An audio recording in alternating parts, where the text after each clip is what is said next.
Fala fiel, uma excelente quinta-feira, estamos aqui trazendo mais um vídeo no canal com essas últimas informações aí do Coringão, nessa preparação para esse jogo importantíssimo contra a equipe do Vitória lá em Salvador no sábado. Estou trazendo um corte com essas últimas notícias dessa preparação aí do Sport TV, Joana de Assis trazendo esses últimos detalhes. Se inscreva no canal, deixa seu like, se quiser deixar a opinião de vocês aí nos comentários e vamos aí com o vídeo. Hora de falar do Corinthians, vou trazer o Emanuel Araújo, que está aqui na nossa redação em São Paulo. Vai falar de campo e bola também, né, meu amigo? Mas tem tanta coisa para você falar do Corinthians, tem movimentação na política, tentando amenizar a situação, a turbulência. Mas vamos começar com uma boa notícia. Não sei como é que o Corinthians encarou, mas ontem teve o sorteio da Copa do Brasil e o Corinthians vai decidir em casa a possível vaga para a final contra o Cruzeiro, né, meu amigo? Bem-vindo a Taon. É isso, Joana. Boa tarde para você que está ligado no Taon com a gente. Do dia 10 até o dia 21 de dezembro, o brasileiro vai respirar só mata-mata, né? Algo que falta tanto para o Brasil. E dessa vez o Corinthians está envolvido. Nas semifinais foram definidas ontem o mando de campo das semifinais e da final também. Isso porque no mando de campo da semifinal o Corinthians sai em vantagem, porque dia 14 decide em casa, mas começa o primeiro jogo dessa semifinal contra o Cruzeiro lá no Mineirão. E numa possível, né, final, o Corinthians decide ou levanta a taça ou comemora o vice no Maracanã ou em São Januário, a depender do que vão decidir, mas é no Rio de Janeiro. E é uma notícia boa esportivamente, mas é uma notícia boa para quem está devendo também, né? Porque o Corinthians só nessa semifinal, só para participar, vai ganhar quase 10 milhões de reais. Se passar e conseguir um vice-campeonato, como eu disse, comemorar o vice-campeonato com 33 milhões de reais na conta, ou em caso de título, 77 milhões de reais, uma boa graninha para quem está precisando. Mas vai além disso, né? A Copa do Brasil também tem motivações políticas, afinal de contas seria o primeiro título da gestão Osmar Stabile, um presidente interino que tem 1 ano e meio de cargo e pode dar uma resposta muito rápida, principalmente a essa rixa que vem acontecendo entre CT Joaquim Grava e Parque São Jorge. Isso porque no Parque São Jorge grupos políticos pedem a saída do Fabinho Soldado e ontem, depois desse sorteio que a gente está vendo as imagens, ele conversou com a imprensa e rebateu essas pressões, esse risco de demissão, falou que não se sente pressionado em nenhum momento, que tem total autonomia para trabalhar desde o primeiro dia até agora e que está alinhado diretamente com o presidente. Um recado para quem acredita que o Osmar Stabile não seria o fiador dele. Só que o Osmar Stabile também sofre muita pressão para ter um diretor estatutário, ou seja, aquele indicado pelo próprio presidente. Isso porque os grupos políticos justificam que a saída do Fabinho Soldado se deve principalmente às críticas ao trabalho dele. Primeiro com o caso Cauê Furquim, que saiu muito barato para o Bahia, né, cerca de 14 milhões. A falta do Memphis durante o Mundial de Clubes, que não foi treinar e não justificou. E o mais recente caso foi o sumiço do José Martínez por quase 10 dias. Então, o Fabinho tem tomado muita crítica em relação a isso e também de uma folha de quase 20 milhões de reais o Corinthians não conseguir performar a ponto de vencer 2 partidas seguidas no Brasileirão, algo que não aconteceu ainda em 29 rodadas. Só que do outro lado, o Fabinho conta com um respaldo e quase um fiador, o CT Joaquim Grava, que aprova o trabalho dele. O Hugo Souza foi em defesa dele no sábado, falou que ele mudou revolucionou o futebol do Corinthians. Então fica nessa briga entre Parque São Jorge e CT Joaquim Grava e, em suma, é a pergunta que todo mundo faz, né? Em 2025, o ano foi bom ou ruim para o Corinthians? E é isso que vai definir o futuro do Fabinho Soldado. Volto com você. Vai depender muito dessa semifinal da Copa do Brasil, meu amigo, para a gente poder responder isso. Muito obrigada, Emanuel. Deve ser o destino do Fabinho Soldado diante desse burburinho todo. O que está para acontecer no Parque São Jorge e também no CT Joaquim Grava, Renan? Bom, vamos lá, Luísa. Como eu trouxe nas outras semanas, o Stabile estava sendo pressionado pelos conselheiros para tirar o Fabinho Soldado do cargo de executivo de futebol, né? É uma pressão que vem há algum tempo porque os conselheiros entendem que há negócios obscuros feitos pelo Fabinho Soldado, ele tem um alto salário para o que ele faz no Corinthians, então começou essa pressão e é como o PVC já tinha falado. Quando os conselheiros têm esse movimento é porque eles querem alguém lá naquele lugar. E o que acontece é que o Stabile estava blindando o Fabinho, mas agora já começou a ceder e já existe uma tendência bem grande do Fabinho sair no final do ano no Corinthians. O Fabinho não permanecer no cargo, e aí a diretoria vai ter que colocar um outro nome no lugar, né? Lembrando que o Fabinho ele faz ali 2 funções, é de executivo e coordenador de futebol, então ele junta 2 coisas numa só. Então pode ser que venham 2 pessoas, pode ser que venha uma só para o lugar.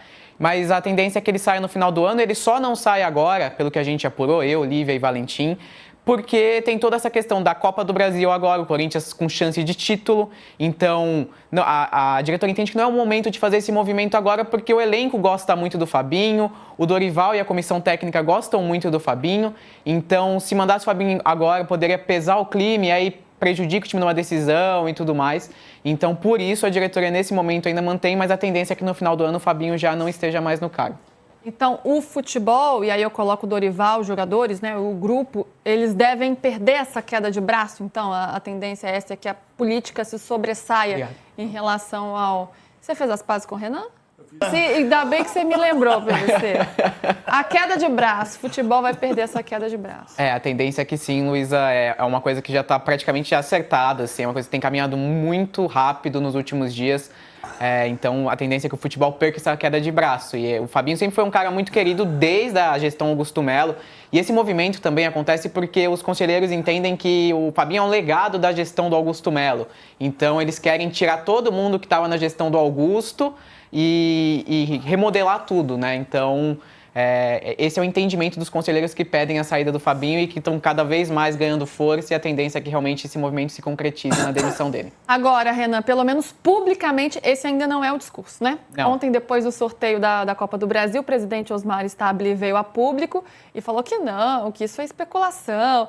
Mas às vezes aliás, muitas vezes, né, gente, o que é falado da porta para fora, da porta para dentro não é bem assim, né? Exatamente isso. O Stabile ontem no evento do sorteio da semifinal da Copa do Brasil, do mando de campo, ele deu aquele papo de presidente mesmo, de nesse momento não tem nada disso, o Fabinho continua, mas o movimento interno no clube é completamente o oposto disso.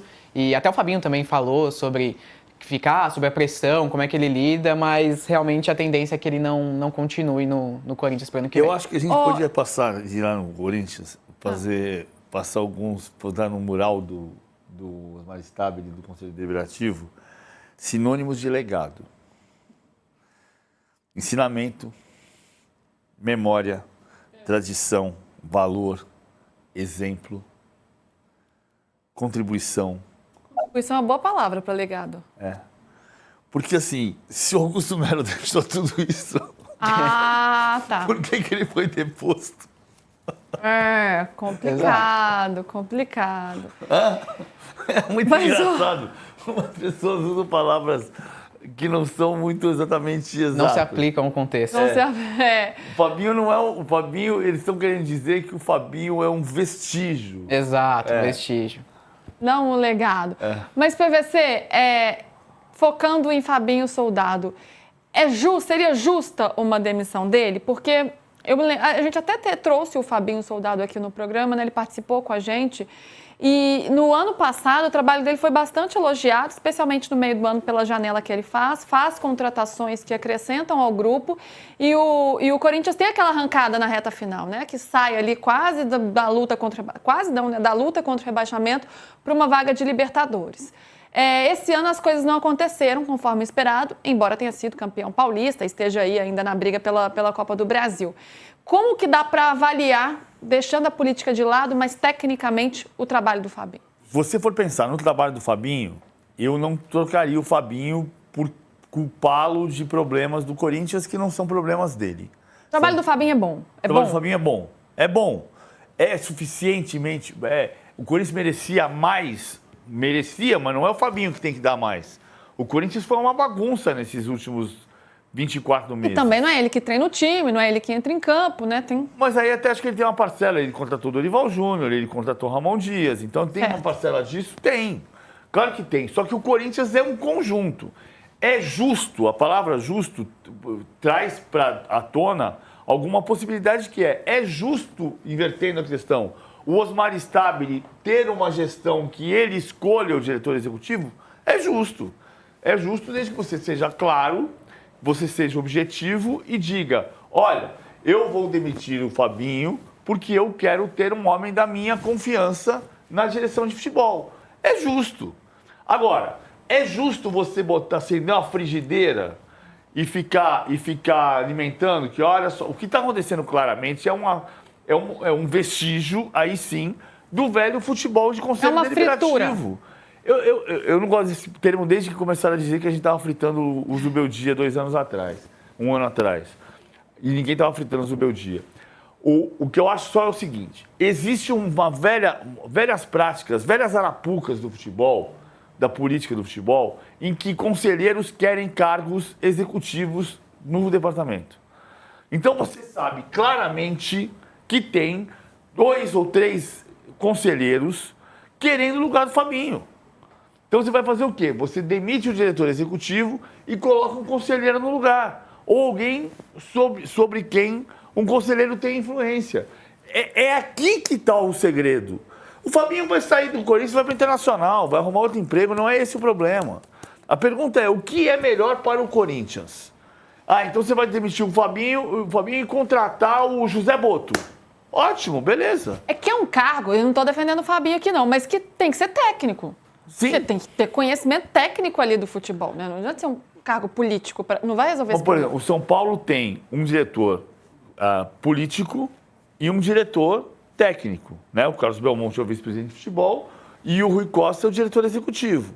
Quem dá mais a cara na estrutura do São Paulo de hoje? O Belmonte. Isso pode acontecer, você pode ter um acordo que você tenha um diretor estatutário e um diretor técnico executivo. Fabinho convivendo com o Fran, Papai Jordano, por exemplo. O Fabinho com o Rubão no começo. Sim. O Rubão era o diretor estatutário, o Fabinho era o diretor de futebol, executivo de futebol. Mas o Fabinho chegou logo no final, Isso, né? exatamente. O Fabinho chegou com o Rubão já sendo chutado. Exatamente. E vocês estavam falando sobre o trabalho do Fabinho. O elenco atual do Corinthians, dos jogadores que o Corinthians contratou desde o começo do mandato do Augusto Melo, o Fabinho só não contratou o Ranielli, o Félix Torres, o Rodrigo Garro, e ele chegou já ali com o Mateuzinho rolando, foi ele que até desenrolou o Corinthians com o Flamengo ali, ele que destravou aquela negociação. Todo, né? Então, do atual elenco, o Fabinho montou praticamente todos ali, exceto os que já tinham chegado antes dele, claro, ali. Mas E da tem gestão do de não ter contratado o Félix Torres. Sim. Tem algumas questões que são discutidas, né? Como o salário do Memphis, o acordo que foi feito com o Memphis. Senão vou morrer enganado. Não, mas tem alguns questionamentos, como o arranjo do acordo com o Memphis, né? A forma como foi feito, enfim. E também até o salário do próprio Fabinho está sendo colocado na discussão, né? De que ele também ganha um alto salário e que onera a folha de pagamento do clube em função disso. É um dos argumentos. Exato. E um dos planejamentos do Corinthians, conforme o pessoal da Itatiaia apurou e a gente confirmou, é cortar gastos para o ano que vem com pessoal, com salários, com verbas que são gastos com pessoas dentro do clube, então, venda de jogador. E aí o Fabinho está sendo pressionado também pelo salário que ele ganha, é muito alto o salário dele lá dentro do Corinthians. Então, os conselheiros pedem a saída dele alegando isso, o salário dele é muito alto e questionam algumas decisões do Fabinho, demissão de alguns funcionários de dentro do CT, negócios de logística do CT, são algumas coisas que a gente ouviu, eu, Olívia, Valentim, nesses últimos dias, do porquê que existe toda essa pressão em cima do Fabinho Soldado e porquê que os conselheiros querem tanto essa saída dele. E esse cenário todo, Mussete? O que mais me deixa intrigado é que o que parece, né, ouvindo o Renan, lendo as apurações deles, é que isso só vai ocorrer, ou só deve ocorrer, por conta de pressão política de conselheiros. Me parece meio estranho, sabe? Os conselheiros estarem preocupados com salários, com logística. Me parece muito mais uma cama para que se volte um cargo de diretor estatutário. Lembrando que as coisas no Corinthians melhoraram depois que o Rubão, que é um cargo político, saiu. Então, aí se você chega e fala, pô, ele tá ganhando muito, eu quero um diretor de confiança pro lugar, eu vou trazer o Thiago Escuro. Aí você fala, pô, beleza, faz sentido. Mas não, você vai primeiro pensar no diretor estatutário para depois ver quem aceitar. O Corinthians está cheio de problemas e me parece que o Fabinho não é longe de ser o maior deles. Então, essa pressão no político, essa decisão de politicagem mesmo, de dia a dia, de conchavo, é o que mais me incomoda no aspecto geral do futebol e principalmente no Corinthians, que precisa de medidas impopulares, medidas sérias, para recuperar um pouco do controle do clube. E aí ceder à pressão de conselheiros não me parece um bom caminho. Mas esse é o cenário que está se desenhando, né? Você ia dizer? Eu estou falando um monte de coisa que eu falo todo dia, minhas leis, lei de PVC número 3. O quê? Eu entendi o que você falou. As leis, os ditados de Paulo Vinícius Coelho. Os ditados, eu já falei que eu não sou supersticioso porque dá azar. Já falei que eu não vou morder minha língua, senão eu vou morrer envenenado. E eu vou dizer que se conselheiro fosse bom, a gente vendia. PVC, os ditados de PVC. A gente vai fazer um dicionário PVCs. Se conselheiro fosse bom, a gente vendia. Aqui mais algumas informações aí do Corinthians sobre a questão do Hugo Souza, né? Uma matéria do GE, abre aspas, Hugo Souza sofre luxação no ombro e pode desfalcar o Corinthians contra o Vitória. O goleiro passou por exame e teve problema diagnosticado pelo departamento médico do clube. Felipe Longo pode ser o titular neste sábado. O goleiro Hugo foi poupado do treinamento desta terça-feira e será avaliado internamente. O capitão do Corinthians se machucou no duelo contra o Atlético Mineiro na Neoquímica Arena no último sábado. Nas últimas horas passou por uma bateria de exames e teve a luxação diagnosticada pelo departamento. A informação foi publicada pelo portal Meu Timão e confirmado pelo GE. O goleiro fará tratamento intensivo com os profissionais do CT e será testado nos próximos dias. Caso não tenha condições de treinar com seus companheiros, será cortado da viagem para Salvador. Na possibilidade de não ter o Hugo no sábado, o treinador Dorival recorrerá ao goleiro Felipe Longo. Aos 20 anos de idade, o garoto formado no Parque São Jorge fez sua estreia como profissional na semana passada na derrota para o Santos pelo placar de 3-1. O duelo contra o Vitória será disputado no sábado, às 16 horas lá no Barradão. O Corinthians tenta embalar e voltar à primeira metade da tabela, enquanto o Leão briga para sair da zona de rebaixamento. Enfim, se for constatado realmente que o goleiro não possa participar desse jogo contra a equipe do Vitória, é um desfalque importantíssimo, até porque vai ser um jogo chato. A equipe do Vitória vem numa sequência de 2 vitórias aí consecutivas, conseguiu subir bastante ali na classificação, está a 5 pontos atrás do Corinthians, e sendo que o Vitória é a primeira equipe ali da zona de rebaixamento. Ou seja, é um jogo importante para o Corinthians não perder, não deixar o Vitória se aproximar ainda mais, e se o Corinthians conseguir sair com a vitória, aí fica tranquilo, vai a 39 pontos e deixa o Vitória lá atrás. Mas enfim, se inscreva no canal, deixa seu like, se quiserem deixar a opinião de vocês aí nos comentários, e até o próximo vídeo. Valeu, fiel!